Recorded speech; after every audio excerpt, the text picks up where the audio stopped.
নমস্কার, আমি প্রিয়া। আজ আমি আরেকটি নতুন রেসিপি নিয়ে হাজির হলাম। রেসিপিটা খুব সুস্বাদু।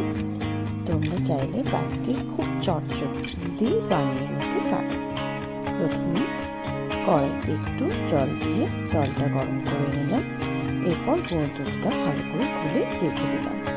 কড়াইতে দিলাম 1 চামচের মতো ঘি, 2-3টে তেজপাতা, 2টো এলাচ দিয়ে এটাকে ভালো করে একটু নাড়াচাড়া করে ভেজে নিলাম।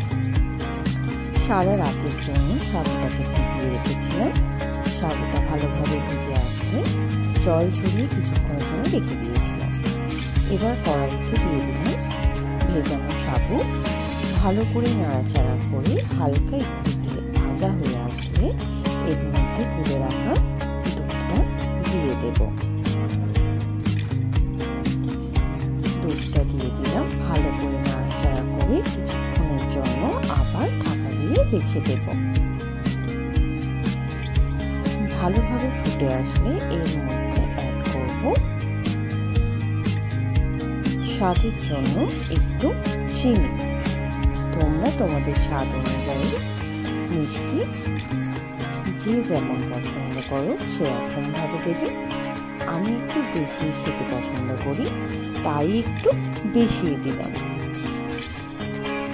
চিনিটা দেওয়ার পর আবার কিছুক্ষণের জন্য নাড়াচাড়া করে ঢাকনা দিয়ে রেখে দেবো যতক্ষণ না চিনিটা গলে আসছে। কিছুক্ষণের জন্য আবারও ঢাকনা দিয়ে দিলাম।